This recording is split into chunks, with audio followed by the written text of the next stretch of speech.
Good morning, good afternoon, good evening, and good night, wherever you're watching me from.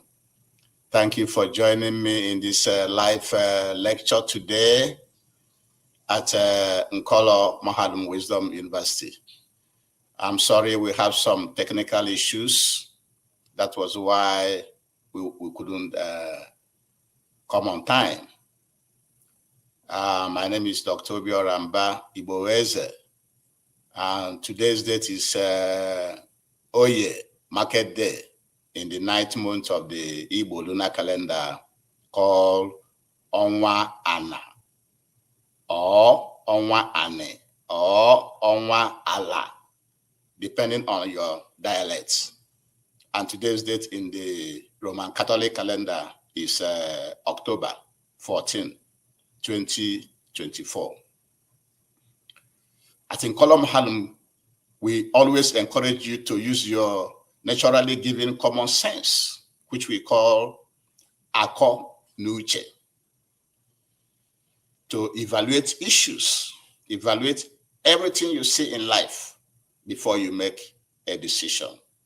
And remember, all European media, most of the European, American, Russian, Chinese, or any other cultural media presents information the way it will benefit them, it will suit them. In the same way, Nkolo Mahadum Wisdom University also presents information from Biafran and African perspectives, how it affects you and not how it affects other cultures. That is why it is very important that you go back to all our previous lectures, because those lectures were designed for you and presented from Biafran and African perspectives. Also, join our university. Join Nkolo Mahadum, because Nkolo Mahadum is an university where you learn. Subscribe, share, comment, like, and always, if you miss enough of our lecture, always go back to enjoy that lecture and share it to your friends. Today's lecture, the title of today's lecture is Why Many Africans, that is both children and adults, protect colonial institutions and policies. Why do Africans, children and adults, protect colonial institutions and policies? One of the reasons is that because they were born in it. They were born inside these colonial institutions. And also, many are benefiting from the colonial institutions. Those are the two major reasons why Nkolo Mahadum can conclude as to why people are protecting these colonial institutions in our lands. What are the colonial institutions? They include the local governments you see today, the state governments, and the federal government. The federal means the countries, the artificial boundaries. So both the local government boundaries are all artificial boundaries. The state boundaries you see in most of the countries created by the colonial masters are all artificial. They're not natural. Okay? And other institutions which they have created include the judiciary system, education, security,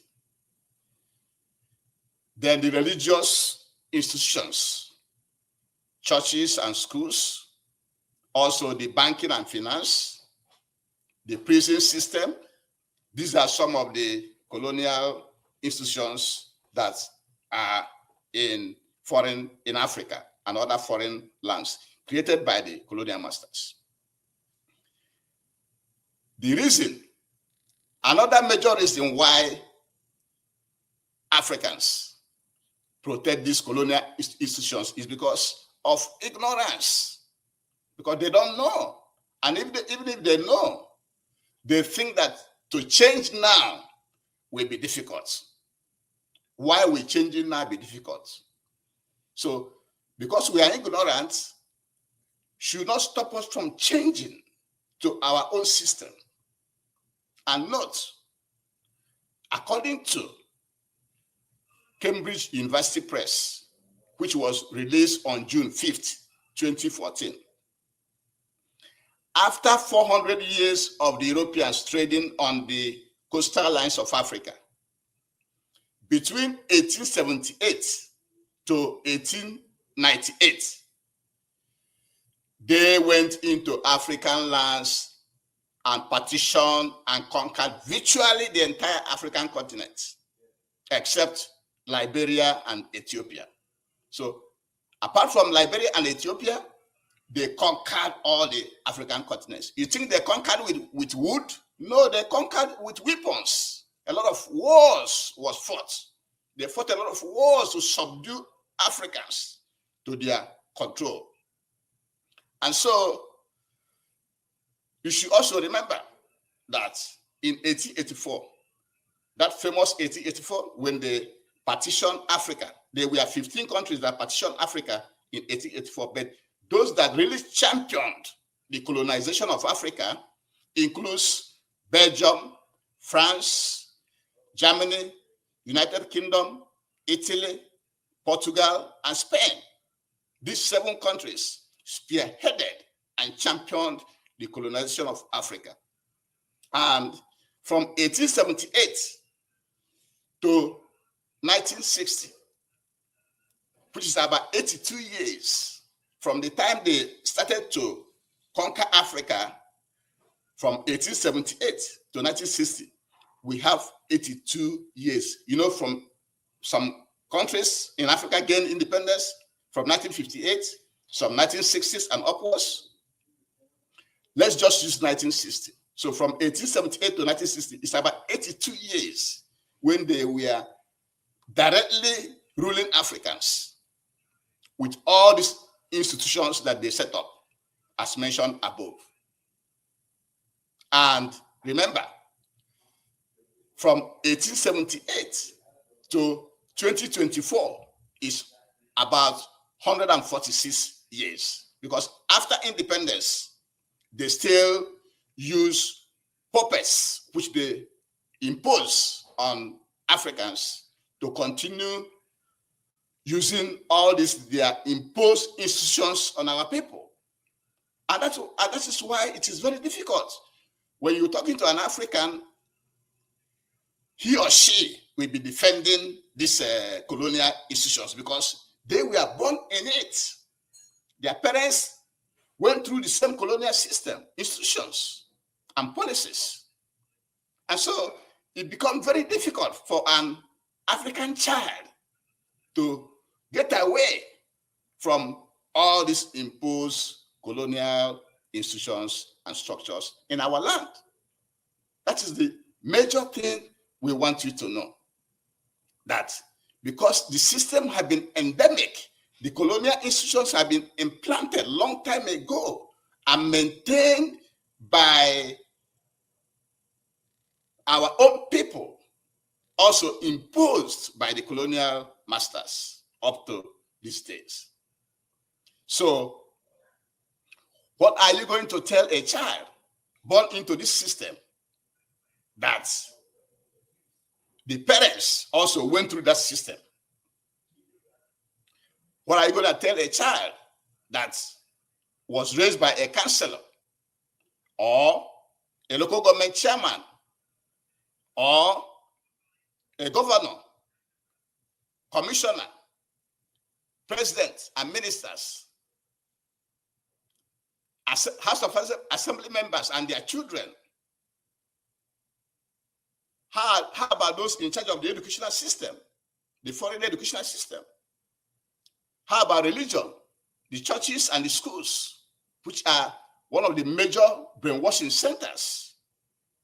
What are you going to tell the children and their parents who are working in these institutions? That is why a child born in Africa is emasculated, is buried in these colonial institutions which are endemic in our society, in our land. That is why you see an African child, you see an African adult, I see an African father protecting the foreign colonial institutions imposed in our land. Because, for example, a judge or a lawyer that benefits from the colonial judicial system, how can you get him off of that system? How about those in charge of schools? How about those in charge of the prison? You know, the prison system, the colonial prison system we have, it's not our culture. So what are you going to tell the people? So that is why it is very difficult. That is why our people are so much protecting the foreign colonial institutions in our land that they can even kill you or fight you to preserve that system. And we are saying at colonial Wisdom University that how about our own? How about our own system? The system we had in place before the arrival of the colonial masters. The way we organize our place, the families, the village system, the town system, the judiciary system, which is embedded in Nsani and Alo Worship. Our judicial system before the arrival of the Europeans is embedded in Nsani and Alo Worship, which are protective institutions. If you know that this will happen to you, when you do that, you never try to do it. And so when the Europeans came, they saw that we are very peaceful people. There's no crime because there's good government. Everybody have something to eat. Most people are satisfied. And so our own should be projected, should be promoted, should be promulgated from now onwards. Because the colonial institutions are failures. They have failed our people. We need to go back to our own. Our educational system is insipid. When you talk about it now, people will ask, what are you talking about? That they believe in the Western colonial education, which is teaching you theory upon theory without no practicality. Everything we are doing, everything our ancestors left for us, depends on practicality. And before we continue, we have to beg you to please subscribe to our YouTube channel. Like our program, comment.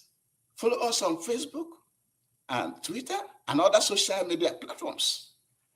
Because Colonial Wisdom University is here for you. We package this lecture so that you know that where we are currently going with the colonial institutions in our land is not helping us much. Before the arrival of the Europeans, we don't have no prison system. People are just ostracized or punished somehow and not go and put in a place. Who is going to be paying for those expenses? All this budget you have for prison, for military, for judiciary, for education, for the banking system and all whatnot in our society. It's not our way of life. They are colonial systems. And because we said we're going to be keeping the lectures short here, the takeaway from today's lecture is why Africans, children and adults, protect colonial policies, institutions and policies, is because we were born in it. It's because people are benefiting. It's because people are ignorant. That's what Nkola Mahadum wants you to know. That the local government you have, the state governments, the federal governments are artificial institutions. They have artificial boundaries, artificial creations put in by the colonial master, including their judiciary, their education, their security. Security includes military and police, which we don't have in our land before. Their Christianity, the churches and the schools, which are brainwashing centers in our land. Their banking and finance, which helps them to control your economy. Before they came, we are practicing physical economy. We practice physical economy which is based on production. But today, they printed this paper money to buy up all your gold, buy up all everything you produce with paper, without giving you back any physicality. And so you should remember that the Europeans were on the coastline for 400 years and decided to colonize, conquer Africa between 1878 to 1898. Within 20 years, they already conquered the whole of Africa, except Ethiopia and Liberia. And why did they decide to conquer you? To continue to exploit you and exploit you and exploit you and exploit you, and continues the exploitation up to today.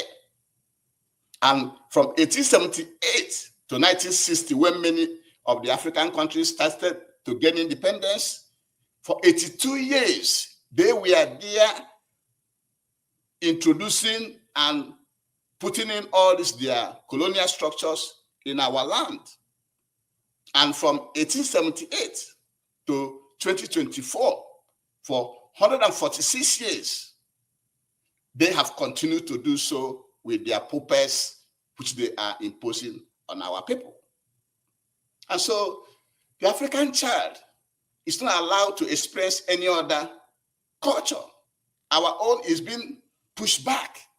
Our own is being put in the backyard, in the back burner, instead of being in front.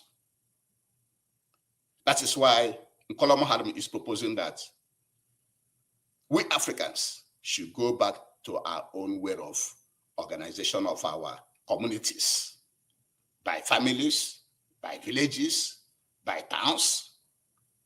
Our judicial system in Igbo land is Nso Ani and Alo Oshin. Our banking is physical economy. Our education is insipid. And with good government, you don't need any military or police the way it's organized now, because everybody is satisfied. Everybody has something to eat. Everybody have houses. And when somebody offends, there's a way to punish that person. You don't have to go to put that person in prison, lock the person up. These are colonial systems. And Nkola Mahadum is saying that we Africans should go back to our own way of life, because that is what we give us identity, give us respect in the world. When we keep copying and copying and copying foreign institutions and policies, we are seen as slaves to the masters that has those institutions. And with this, we shall be bringing today's lecture to an end. Thank you very much for joining me, and have a great day. Thank you.